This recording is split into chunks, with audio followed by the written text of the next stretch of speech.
అభేద భావనతో నిరంతరాయంగా కొనసాగే ధ్యానమే ఉత్తమమైన ధ్యానమని గడచిన 7-8 ఎపిసోడ్స్లో వివరంగా తెలుసుకున్నాం. ఈ ఎపిసోడ్లో ఏ విధమైన భక్తి ఉత్తమమైనది అనే విషయాన్ని తెలుసుకుందాం.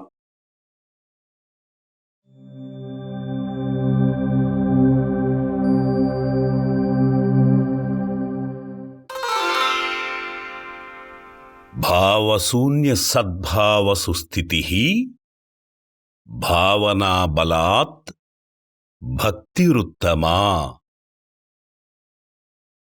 ఆ దేవుడే నేను అనే అభేద భావనా బలంతో కలిగే భావశూన్యమైన సద్భావస్థితిలో అనగా ఆత్మనిష్టలో సుస్థిరంగా ఉండటమే ఉత్తమమైన భక్తి.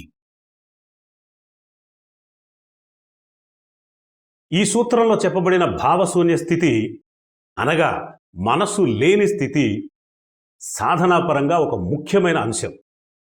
ఈ స్థితి ఆ దేవుడే నేను అనే భావనా బలంతో కలుగుతుంది.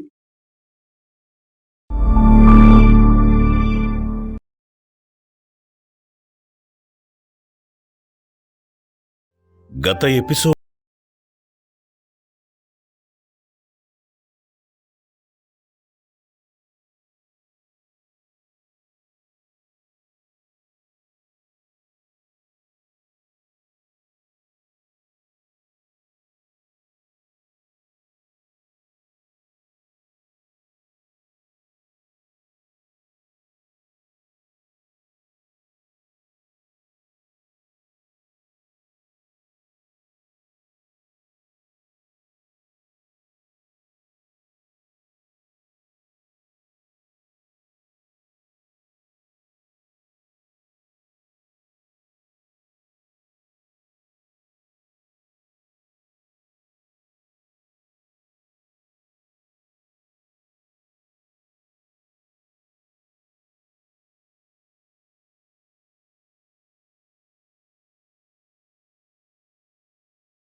భావనా బలంతో అనగా ఆ దేవుడే నేను అనే అభేద భావన బలంతో భావశూన్య స్థితి అనగా మనసు లేని స్థితి కలుగుతుంది.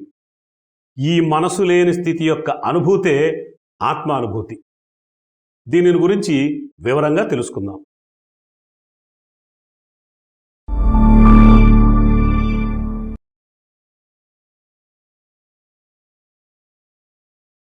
భావాలు అంటే తలపులే. ఈ ప్రకారం భావశూన్య స్థితి అంటే తలపులు లేని స్థితి అని అర్థం. తలపుల సమూహమే మనసు గనుక తలపులు లేని ఈ స్థితిని అమనస్క స్థితి అనగా మనసు లేని స్థితి అంటారు. దీనినే సవికల్ప సమాధి అని కూడా అంటారు. అయితే తలపులన్నీ పూర్తిగా తొలగిపోయిన ఈ స్థితిలో కూడా ఇంకా ఒకటి మిగిలే ఉంటుంది. అదే సత్. సత్ అంటే ఉన్నది అని అర్థం. ఇది ఆత్మకు మరో పేరు. ఆత్మకు పుట్టుకనేదే లేదు గనుక అది ఉన్నదిగానే చెప్పబడుతుంది. ఈ విషయం 5వ ఎపిసోడ్లో వివరంగా తెలుసుకున్నాం. ఇప్పుడు చెప్పబడినట్లుగా తలపులన్నీ పూర్తిగా తొలగిపోయిన ఈ స్థితిలో కూడా ఈ సత్ ఒక్కటే మిగిలి ఉంటుంది. అందువల్ల ఆ స్థితిలో సద్భావానుభూతి అనగా ఆత్మానుభూతి కలుగుతుంది. అందుకే భావశూన్య స్థితిని సద్భావ స్థితిగా అభివర్ణించారు రమణ మహర్షి.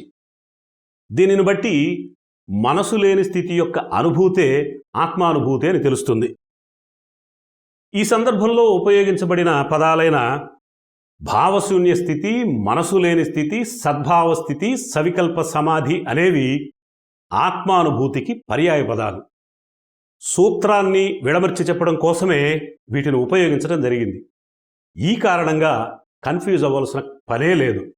ఎందుకంటే భావశూన్య స్థితే మనసు లేని స్థితి, అదే సద్భావ స్థితి, అదే సవికల్ప సమాధి, అదే ఆత్మానుభూతి కూడా. మనసు లేని స్థితి యొక్క అనుభూతే ఆత్మానుభూతి అని తెలిసింది కదా. ఈ విధంగా చెప్పగానే ఒక సందేహం కలుగుతుంది. అదేంటంటే, ఏదైనా ఒక అనుభవం అనేది జరగాలంటే అనుభూతి చెందబడేది, దానిని అనుభూతి చెందేది, ఈ రెండూ ఉండాలి. ఈ ప్రకారం ఆత్మానుభవం జరగాలంటే అనుభవించబడే ఆత్మ, దానిని అనుభవించే మనస్సు, ఈ రెండూ ఉండాలి. కానీ ఇప్పుడు చెప్పబడిన ఈ స్థితిలో ఆత్మ మాత్రమే ఉంటుంది, మనసు ఉండదు. అటువంటప్పుడు ఆత్మను అనుభూతి చెందటం ఏ విధంగా సాధ్యమవుతుంది? ఏ విధంగానంటే, ఆత్మ తనని తానే అనుభూతి చెందగలదు. అందువల్ల ఈ విషయంలో ఆత్మకు మరొక దాని అవసరమే ఉండదు. ఉదాహరణకు, గాఢ నిద్రలో మనసు ఉండదు, ఆత్మ మాత్రమే ఉంటుంది. ఆ స్థితిలో అది తనని తానే అనుభూతి చెందుతూ ఉంటుంది. అదే నిద్రాసుఖంగా మనకు తెలుస్తుంది. ఈ మొత్తం వివరణతో మనసు లేని స్థితి యొక్క అనుభూతే ఆత్మానుభూతి అని తెలుసుకున్నాం కదా. ఇప్పుడు మరో విషయం కూడా తెలుసుకోవాలి. ఇది ప్రతి సాధకుడు తప్పనిసరిగా తెలుసుకోవలసిన అతి ముఖ్యమైన విషయం. అదేంటంటే, ఆత్మానుభూతి విషయంలో, అనగా సమాధి విషయంలో రకరకాల అబద్ధాలు, కల్పనలు బాగా ప్రచారంలో ఉన్నాయి. పిచ్చివారి వలె మాట్లాడటం, పూనకం వచ్చినట్లుగా పెద్దగా అరవటం, ఊగిపోవటం, కిందపడి దొర్లటం, కూర్చున్న చోటు నుండి ఎగిరిపడటం, ఏడవటం, ఈ పిచ్చి చేష్టల్ని సమాధిలో కలిగే అనుభవాలుగా ప్రబోధిస్తున్నారు గురువులుగా చెప్పుకునే కొందరు ప్రబుద్ధులు. వీరు ఆధ్యాత్మిక శిక్షణా తరగతుల పేరుతో ఈ పిచ్చిని టీవీ మొదలైన మాధ్యమాల ద్వారా కూడా ప్రచారం చేస్తూ సాధకుల్ని పూర్తిగా తప్పుదారి పట్టిస్తున్నారు. ఇది ఇలా ఉండగా, సమాధిలో ఏవో దివ్య దర్శనాలు కలిగాయని, దేవతలు కనిపించారని, ఏవేవో లోకాలు కూడా కనిపించాయని అంటారు కొందరు. అయితే ఇది ఆత్మానుభవంగా పరిగణించబడదు. మరికొందరు గొప్ప వెలుగును చూశామంటారు. అయితే ఇది కూడా ఆత్మానుభవంగా పరిగణించబడదు. ఎందుకంటే వెలుగు కూడా ఒక రూపమే. ఆత్మ విషయానికి వస్తే దానికి రూపమే లేదు, అది కేవలం అనుభూతి మాత్రమే. నిజానికి సమాధిలో ఇటువంటి కలిగే అవకాశం ఏమాత్రం లేదు. ఎందుకంటే ఇటువంటి అనుభూతులు కలగాలంటే మనసు పనిచేస్తూ ఉండాలి. కానీ సమాధిలో మనసు అనేదే ఉండదు గనుక ఇటువంటి అనుభవాలు కలిగే అవకాశం ఏమాత్రం ఉండదు. కనుక ఇటువంటి అపోహల వలన, గురువులుగా చెప్పుకునే అబద్ధ ప్రబోధకుల తప్పుడు ప్రచారాల వలన దారి తప్పకుండా ఉండాలంటే నిజమైన సమాధి అంటే ఏమిటో, అందులో కలిగే అనుభూతి ఏమిటో, అది ఏ విధంగా ఉంటుందో తెలుసుకోవాల్సిన అవసరం చాలా ఉంది. కనుక దయచేసి ఇప్పుడు చెప్పబోయే అంశాలను సావధానంగా వినమని మనవి చేస్తున్నాను. మెలకువ, కల, నిద్ర అనే ఈ 3 అవస్థలు అందరికీ ఉంటాయి. మెలకువగా ఉన్నప్పుడే కాకుండా కలగంటున్నప్పుడు కూడా మనసు పనిచేస్తూ ఉంటుంది, అనగా మనసు ఉంటుంది.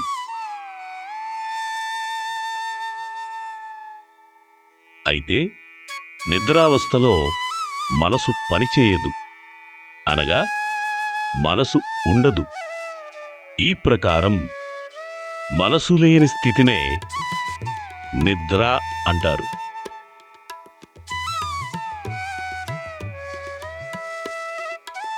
సమాధి విషయానికొస్తే సమాధిలో ఏ విధమైన తలపులు ఉండవు, కలలు కూడా రావు. అంటే మనసు ఉండదన్నమాట. ఈ ప్రకారం మనసు లేని స్థితినే సమాధి అంటారు. దీనిని బట్టి నిద్ర, సమాధి ఈ రెండింటిలోనూ మనసు ఉండదని తెలుస్తోంది. ఇదే నిద్రకు సమాధికి గల పోలిక. అయితే సమాధిలో ఎరుక ఉంటుంది, నిద్రలో అది ఉండదు. ఇదే నిద్రకు సమాధికి ఉన్న తేడా. సింపుల్గా చెప్పాలంటే ఎరుక ఉండి మనసు లేకుంటే అది సమాధి. ఎరుక మనసు రెండూ లేకుంటే అది నిద్ర.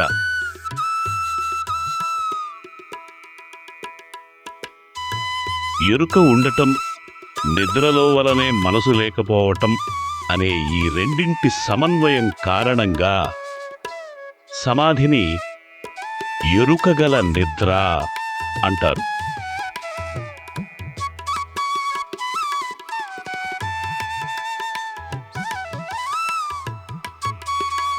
డైలీ లైఫ్లో కలిగే ఒత్తిడి, అలసట, ఆందోళన, విసుగు, దుఃఖం మరియు శారీరక శ్రమ మొదలైన వాటిని మనసు అనుభవిస్తూ ఉంటుంది. అయితే గాఢ నిద్రలో మనసు ఉండదు. అది ఉండదు గనుక ఈ బాధలు కూడా ఉండవు. అందుకే నిద్ర వలన విశ్రాంతి, తద్వారా సుఖం కలుగుతాయి. దీనినే నిద్రాసుఖం అంటారు. అదేవిధంగా సమాధిలో కూడా మనసు ఉండనందువల్ల నిద్రలో వలనే విశ్రాంతి, తద్వారా సుఖం కలుగుతాయి. అయితే సమాధిలో ఎరుక ఉంటుంది గనుక వాటిని పరిపూర్ణంగా అనుభూతి చెందటానికి అవకాశం ఉంటుంది. అందువల్ల సమాధిలో పరిపూర్ణమైన విశ్రాంతి, తద్వారా పరమసుఖం కలుగుతాయి. దీని నిర్ధారణ కోసం శాస్త్ర ప్రమాణాన్ని పరిశీలిద్దాం. యోగ వాసిష్టం ఉపశమన ప్రకరణం 29వ సర్గ 4వ శ్లోకంలో బలిచక్రవర్తి తనకు కలిగిన సమాధి అనుభవాన్ని అత్యంత సంభ్రమాశ్చర్యాలతో ఈ విధంగా అభివర్ణించాడు.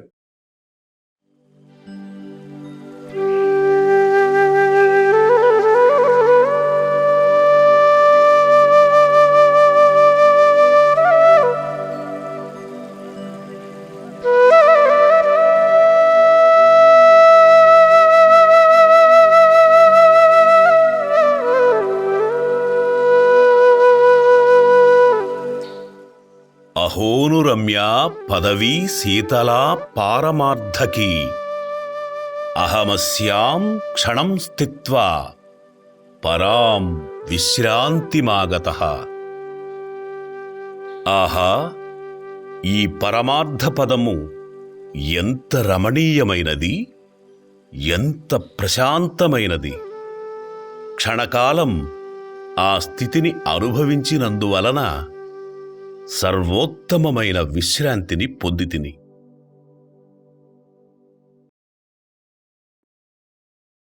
ఈ విధంగా బలిచక్రవర్తి సర్వోత్తమమైన విశ్రాంతిని పొందితిని అని చెప్పడాన్ని బట్టి సమాధిలో కలిగే నిజమైన అనుభూతి పరిపూర్ణమైన విశ్రాంతేనని తెలుస్తుంది. ఇక సమాధిలో కలిగే మరో అనుభూతిని గురించి తెలుసుకుందాం. మనస్సు, శరీరం పూర్తిగా రిలాక్స్ అయినప్పుడు చాలా తేలిగ్గా, హాయిగా, సుఖంగా ఉండటం మనందరికీ తెలిసిన విషయమే. అదేవిధంగా సమాధిలో కలిగే ఈ పరిపూర్ణమైన విశ్రాంతి వలన పరమసుఖం కలుగుతుంది. శరీరం ఏమాత్రం కదిలినా ఆ పరమసుఖానుభూతికి భంగం కలుగుతుందేమోనని కదలకుండా అట్లాగే ఉండాలనిపిస్తుంది. ఇంకా చెప్పాలంటే కనురెప్పల కదలిక వంటి చిరు కదలికైనా ఆ పరమసుఖానుభూతికి భంగం కలిగిస్తుందేమోనని కదలకుండా అట్లాగే ఉండిపోవాలనిపిస్తుంది. ఈ పరమసుఖానుభూతిని గురించి అష్టావక్ర గీతలో ఈ విధంగా వర్ణించబడి ఉంది. వ్యాపారే ఖిద్యతే యస్తు నిమేషోన్మేషయోరపి తస్యాలస్య ధురీణస్య సుఖం నాన్యస్య కశ్చిత్. సమాధి వలన కలిగిన పరిపూర్ణమైన విశ్రాంతితో ఉన్నందువలన కన్నులు మూయటం తెరవటం కూడా బాధాకరంగా భావించి ఆ పనిని నెమ్మదిగా చేసేవాడు అనుభవించేదే అసలైన సుఖం. అట్టి సుఖం అతనికి తప్ప మరెవ్వరికీ ఉండదు.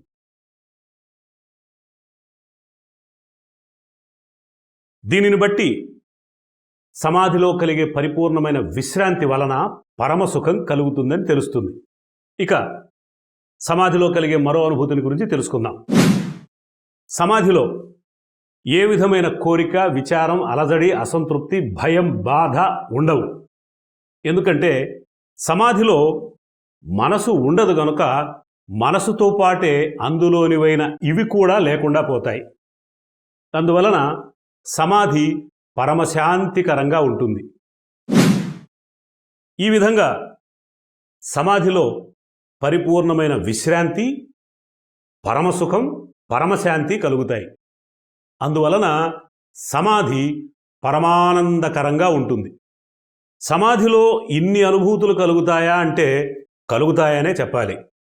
ఎందుకంటే తేమ, ద్రవరూపం, పారదర్శకత అనేవి నీటికి ఏ విధంగా స్వాభావిక లక్షణాలో అదేవిధంగా పరిపూర్ణమైన విశ్రాంతి, పరమసుఖం, పరమశాంతి, పరమానందం అనేవి కూడా ఆత్మకు స్వాభావిక లక్షణాలు. అందువలన ఆత్మానుభూతి కలిగినప్పుడు ఇవి కూడా అనుభవం అవుతాయి. ఇక చివరగా విషయం బాగా గుర్తుండటం కోసం సమాధికి సంబంధించిన ముఖ్యాంశాల్ని సంక్షిప్తంగా చెబుతాను. సమాధి, ఆత్మానుభూతి రెండూ ఒకటే. సమాధిలో మనసు ఉండదు. మనసు లేని స్థితిలోనే సమాధి కలుగుతుంది. మనసులేమిని అనుభవించటమే సమాధి. సమాధి అంటే ఎరుకగల నిద్ర. సమాధిలో త్రిపుటి ఉండదు. ఆత్మకు రూపం లేదు. అది కేవలం అనుభూతి మాత్రమే. షడ్విధ సమాధులలో ఏ సమాధిలోనైనా కలిగేది ఆత్మానుభూతియే. పరిపూర్ణమైన విశ్రాంతి, పరమసుఖం, పరమశాంతి, పరమానందం ఇవి తప్ప మరే అనుభూతి కలిగినా అది సమాధి కానే కాదు. ఇక ఈ మొత్తం వివరణతో నిజమైన సమాధి అంటే ఏమిటి, అందులో కలిగే నిజమైన అనుభూతి అంటే ఏమిటి తెలుసుకున్నాం కదా. ఇక సూత్రంలోని తర్వాత అంశాన్ని తెలుసుకుందాం.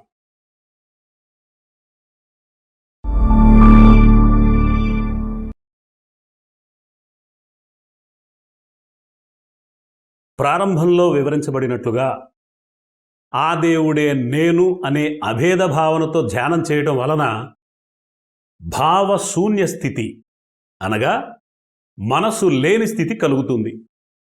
ఈ మనసు లేని స్థితి యొక్క అనుభూతే సద్భావానుభూతిగా అనగా ఆత్మానుభూతిగా చెప్పబడుతుంది. ఈ విధంగా ఆత్మను అనుభూతి చెందుతూ ఉండటమే అనగా ఆత్మనిష్టయే ఉత్తమమైన భక్తి అంటారు రమణ మహర్షి.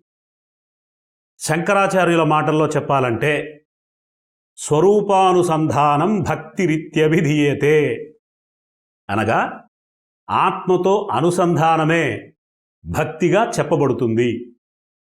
వేమనాచార్యుల మాటల్లో చెప్పాలంటే ముట్టి మనసు గుట్టు మూలమందుండుట భక్తి అనగా మనసుకు మూలమైన ఆత్మనందు నిష్ఠతో ఉండటమే భక్తి. ఈ విధంగా ఆత్మనిష్టయే ఉత్తమమైన భక్తిగా చెప్పబడుతుంది. దీనిని అద్వైతపరంగా చెప్పబడిన భక్తి నిర్వచనంగా చెప్పవచ్చు. ఈ ఎపిసోడ్ను సంపూర్ణం చేయబోయే ముందు సద్గురు రమణుల బోధనా ప్రణాళికను ఒకసారి పరిశీలిద్దాం. ఈ అధ్యాయంలో మొత్తం 6 సూత్రాలు ఉన్నాయి. మొదటి సూత్రంలో అనగా గ్రంథంలోని సూత్రాల సంఖ్యను అనుసరించి 4వ సూత్రంలో భక్తి సాధనలైన పూజ, జపము, ధ్యానాలలో ధ్యానమే ఉత్తమమైనదని చెప్పబడింది. 5వ సూత్రంలో ఏ విధమైన పూజ ఉత్తమమైనది అనే విషయం, 6వ సూత్రంలో ఏ విధమైన జపం ఉత్తమమైనది అనే విషయం చెప్పబడింది. 7, 8 సూత్రాలలో ఏ విధమైన ధ్యానం ఉత్తమమైనదో చెప్పబడింది. ఇక అధ్యాయంలో చివరిదైన ఈ 9వ సూత్రంలో ఆత్మనిష్టయే ఉత్తమమైన భక్తి అని చెప్పబడింది. అంటే పూజ నుండి ధ్యానం దిశగా, ధ్యానం నుండి అద్వైత భావన దిశగా, అద్వైత భావన నుండి భావశూన్య దిశగా సాధకుణ్ణి ప్రణాళికాబద్ధంగా మరలిస్తున్నారు రమణ మహర్షి.